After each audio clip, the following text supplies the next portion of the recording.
Conoce a quienes escriben e ilustran los libros que más te gustan. Ya llega Vidas para ser leídas. Nos gusta su obra, nos interesa su vida.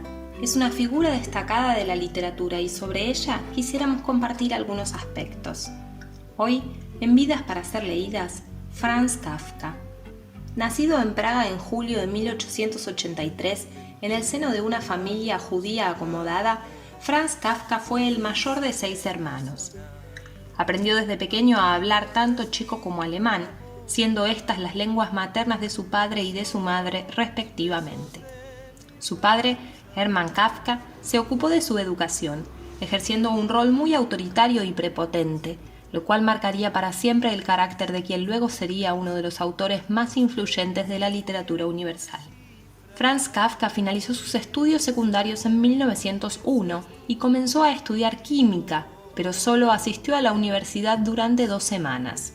Luego se inscribió en Historia del Arte y Filología Alemana, aunque finalmente, y obligado por su padre, se inclinó al derecho y se recibió después de 5 años de estudio. Comenzó a escribir a sus 20 años, mientras trabajaba como pasante en una casa italiana de seguros de accidentes personales. Un año después, pasó a una compañía alemana, en la que estaría hasta 1922, momento en que le llega su pronta jubilación debido a graves problemas de salud. También por entonces dedicaba largas horas a la escritura. Diría Kafka: si el libro que leemos no nos despierta como un puño que nos golpeara en el cráneo, ¿para qué lo leemos? ¿Para que nos haga felices? Dios mío, también seríamos felices si no tuviéramos libros y podríamos, si fuera necesario, escribir nosotros mismos los libros que nos hagan felices. Pero lo que debemos tener son esos libros que se precipitan sobre nosotros como la mala suerte y que nos perturban profundamente, como la muerte de alguien a quien amamos más que a nosotros mismos, como el suicidio. Un libro debe ser como un pico de hielo que rompa el mar congelado que tenemos dentro.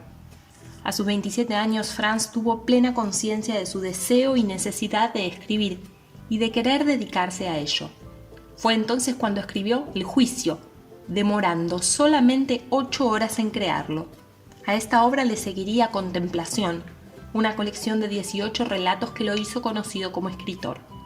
En 1913 escribió el libro Consideración y 2 años después llegó Metamorfosis, el famoso relato que narra la historia de Gregorio Samsa, un comerciante de telas que un día amanece convertido en un enorme insecto. Esta novela recorrería el mundo entero. La pluma exquisita del joven Kafka se convertiría en un sello universal y eterno, siendo que incluso su apellido fue adoptado por la lengua castellana para el uso de un adjetivo. Kafkiano es un término que evoca situaciones insólitas, por ser absurdas y angustiosas como aquellas presentadas a lo largo de su obra. También en otros idiomas existen equivalencias a este término, mostrando la fuerte prevalencia de la vida y obra de Kafka en las diversas culturas, incluso a pesar de ser un autor que prácticamente no fue publicado estando vivo. En 1924, con apenas 40 años, Franz Kafka falleció a causa de su salud deficitaria. La mayor parte de su obra fue publicada por su amigo Max Brod, quien no hizo caso al pedido de destrucción de sus escritos. Desde Tincuy abrazamos la obra de Kafka y nos disponemos a continuar disfrutando sus exquisitos textos.